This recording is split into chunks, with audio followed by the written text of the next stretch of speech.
कोलकाता घटना की गूंज वलसाड़ में। जिले के सभी आईएमए से जुड़े अस्पतालों के डॉक्टरों ने ओपीडी और ऑपरेशन सेवाएं बंद कर दी। कोलकाता डॉक्टर केस में परिवार को इंटर्न और डॉक्टर पर शक। कोलकाता के आरजी मेडिकल कॉलेज में हुई थी घटना। महिला डॉक्टर की अर्धक ने मिली थी लाश। पुलिस और मेडिकल कॉलेज प्रशासन का था ढीला रवैया। पुलिस से सीबीआई ने हेड ओवर किया है केस। परिवार और लोगों से लगातार पूछ कर रही है सीबीआई।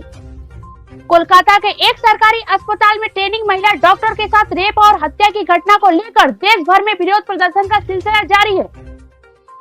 कोलकाता के एक मेडिकल कॉलेज में महिला डॉक्टर से दुष्कर्म और हत्या के विरोध में वलसाड़ आईएमए से जुड़े सभी अस्पतालों के डॉक्टरों ने ओपीडी और ऑपरेशन से दूर रहकर विरोध प्रदर्शन किया।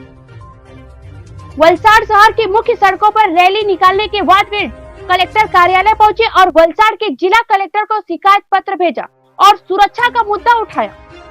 उन्होंने आरोपियों के खिलाफ सख्त कार्रवाई और पीड़ित परिवार को उचित मुआवजा देने की भी मांग की। वलसाड़ जिले के सभी निजी अस्पतालों में आपातकालीन सेवाएं ही चालू रखी गयी। बता दें कि परिजनों ने बच्ची का पीएम कराया तो दुष्कर्म और हत्या का खुलासा हुआ। वलसाड़ आईएमए में पंजीकृत एवं निजी अस्पताल के डॉक्टरों ने पूरी घटना के सभी आरोपियों की गिरफ्तारी की मांग को लेकर एक दिन के लिए ओपीडी और ऑपरेशन बंद कर विरोध प्रदर्शन किया।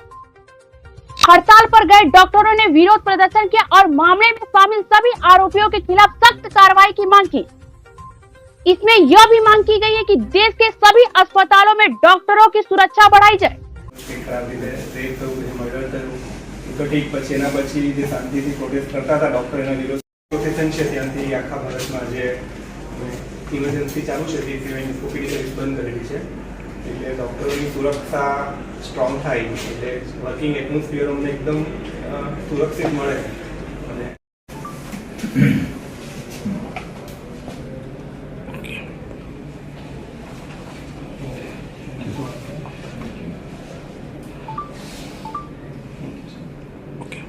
जी, मेरा नाम डॉक्टर प्रकाश पाटिल है। हम जीमर्स वलसाड़ में रेसिडेंट डॉक्टर हूँ मैं रेस्पिरेटरी मेडिसिन डिपार्टमेंट में। और जो कोलकाता में जो लड़की के साथ जो गैंगरेप और जो मर्डर का मामला है उसके निषेध में हम ये स्ट्राइक कर रहे हैं। तो हम रेसिडेंट डॉक्टर की मेन प्रॉब्लम ये रहती है कि ड्यूटी आवर्स फिक्स नहीं रहते।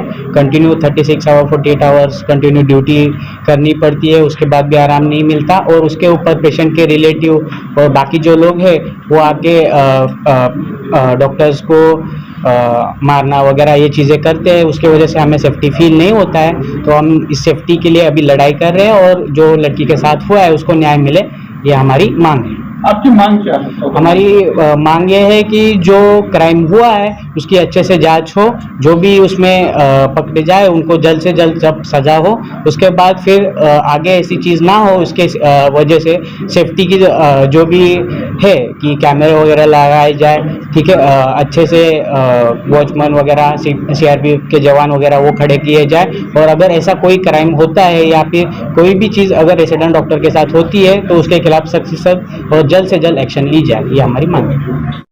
सर, आपका नाम? મીત દવે જી। અહીંયા અમે જુનિયર ડોક્ટર એસોસિએશનના પ્રેસિડેન્ટ છે। હાલ જે પાછલા શુક્રવારે કલકત્તામાં જે ઇન્સિડન્સ બન્યો હતો, જ્યાં ઓન ડ્યુટી રાતે જે ફિમેલ ડોક્ટર હતા એમની સામે દુષ્કર્મ કરવામાં આવ્યું, બળાત્કાર કરવામાં આવ્યો અને ત્યારબાદ એ મર્ડર અને બળાત્કાર છુપાવવાની સાજિશ બી ત્યાંના લોકલ સરકાર અને પોલીસ એડમિનિસ્ટ્રેશન દ્વારા કરવામાં આવેલ હતી। પછી ધીરે ધીરે જ્યારે આખા દેશમાં સર્વવ્યાપી આવી રીતે સ્ટ્રાઇક અને અમે અવાજ ઉઠાયો ત્યારે જઈને ત્યાંની પોલીસે એક માણસને એરેસ્ટ કર્યો હતો। જ્યારે પોસ્ટમોર્ટમ રિપોર્ટમાં એવું દાખવેલ હતું કે 5 થી 10 લોકો એટલે ઘણા લોકો આમાં ઇન્વોલ્વ છે, તો બી કોઈની ધરપકડ આ બાબતે થઈ નથી। એટલે અમે આખું હોલ ગુજરાત જેડીએ ગુજરાતના તમામ મેડિકલ કોલેજના જુનિયર ડોક્ટર એસોસિએશનના 10,000 થી વધારે રેસિડન્ટ અને ઇન્ટર્ન ડોક્ટર અને સિનિયર રેસિડન્ટ ડોક્ટર તમામ નોન ઇમરજન્સી સેવાઓનો અમે બોયકોટ કરેલ છે।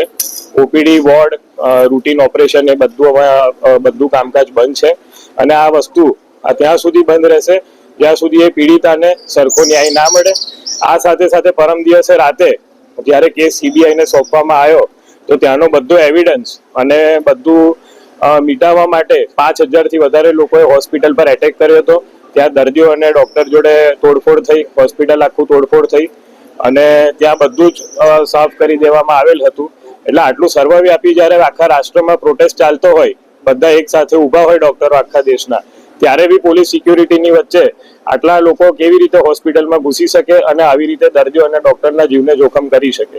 એટલે આ વસ્તુ જ્યાં સુધી ત્યાંના ડોક્ટરને તેમજ આખા દેશના અને ખાસ ગુજરાતના બધા ડોક્ટરને જ્યાં સુધી કામ કરવા માટે સુરક્ષાની લાગણી ઊભી નહીં થાય ત્યાં સુધી કોઈ કામ કરી શકે તેમ છે નહીં. એટલે અમારા વલસાડના 300 થી વધારે ડોક્ટર્સ અને આખા ગુજરાતના 10,000 થી વધારે ડોક્ટર્સ અમે ગઈકાલથી સ્ટ્રાઇક પર છે અને આ મુદ્દતની હડતાલ છે અને આ અમારી હડતાલ ત્યાં સુધી ચાલુ રહેશે જ્યાં સુધી ત્યાં પીડિતાને ન્યાય ના મળે અને અહીંયા ગુજરાતમાં બી એનું કોઈ ઠોસ અમલીકરણ ના થાય. Thank you. આજરોજ આઈએમએ વલસાડ ઉપરાંત સમગ્ર ભારત તથા તમામ ડોક્ટર એસોસિએશનો અને દરેક બ્રાન્ડના બધા એસોસિએશન તરફથી આજે ઓપીડી સેવા આજે સવારે 6 વાગ્યાથી આવતીકાલે સવારે 6 વાગ્યા સુધી બંધ રહેશે, જેની અંદર તમામ ઓપીડી સેવા, હોસ્પિટલ, ડાયગ્નોસ્ટિક સેન્ટર તમામ આવી જશે. ફક્ત ઇમરજન્સી સેવાઓ હોસ્પિટલ પૂરતી ચાલુ રહેશે. આ હડતાલનો મુખ્ય હેતુ બધાને ખબર જ છે કે જે કલકત્તાની અંદર હમણાં ખૂબ જ ગુનાસ્પદ કેસ થયો, બળાત્કાર, ત્યાર પછી મર્ડર અને ડોક્ટરો પર હુમલાઓ, તેના વિરોધમાં છે. આ ઉપરાંત ભૂતકાળમાં પણ ડોક્ટરો પર અનેકવાર હુમલા થઈ ચૂક્યા છે, પણ હજુ સુધી ડોક્ટરોની સુરક્ષા માટે કોઈ જ કોન્ક્રીટ કાયદો હજુ આવ્યો નથી. કદાચ આવ્યા હોય તો તેનું અમલ નથી થતું. તો આની જે હડતાળ છે ને મારી મુખ્ય માંગણી એક જ છે કે ડોક્ટરોને સુરક્ષિત વાતાવરણ પૂરું પાડો કોઈ પણ સંજોગમાં. એના માટે જે કરવું પડે તે સરકારી તથા પ્રાઇવેટ હોસ્પિટલોમાં જો ડોક્ટરો સુરક્ષિત રીતે કામ ન કરી શકશે તો એ લોકોમાં છેલ્લા અલ્ટિમેટલી એમાં ભોગવવાનું દર્દીઓને જ આવશે, કારણ કે ભય હેઠળ જીવતી વ્યક્તિ કોઈ સાચો નિર્ણય સારી રીતે ન લઈ શકે અને સારી સારવાર ન આપી શકે. વલસાડ જિલ્લાની કેટલી હોસ્પિટલો આજે તમારી સાથે જોડાઈ છે અને તેની અંદર જો અર્જન્ટ કોઈ કેસ હોય તો એને કેવી રીતે જવાબ? તમામ હોસ્પિટલ અને દવાખાના જોડાયા છે અને અમે કીધું તે પ્રમાણે અમે આજ સુધીની કોઈ સ્ટાકમાં અને આજે પણ ઇમરજન્સી સર્વિસ આજ સુધી અમે બંધ નથી કરી. જેને તકલીફ હોય તે તમામ હોસ્પિટલોમાં ઇમરજન્સી સુવિધાઓ ચાલુ જ છે. અમે ઓપીડી સેવા બંધ કરવાથી તકલીફ પડશે અને અમે દુઃખ અનુભવી શકીએ છીએ, પરંતુ અમે એ પણ આશા રાખીએ કે અમે આ સ્ટેજ પર જવું પડ્યું તે સમાજ પણ સ્વીકારે. ડોક્ટરો ખાલી વિરોધ કરશે એના કરતાં અન્ય સંસ્થાઓ પણ આગળ આવશે અને એના માટે દબાણ કરશે તો ભવિષ્યમાં આ પ્રકારની પરિસ્થિતિ આપણા માટે ન ઉદ્ભવે. खबरों में अब तक के लिए बस इतना ही. मिलते हैं फिर ऐसी ही बड़ी खबर के साथ. तब तक के लिए धन्यवाद. देखते रहिए गोल्ड कॉइन न्यूज. अगर आपको हमारी वीडियो पसंद आई हो तो चैनल को लाइक और सब्सक्राइब करें और नई वीडियो अपडेट प्राप्त करने के लिए बेल आइकन पे क्लिक करें. धन्यवाद.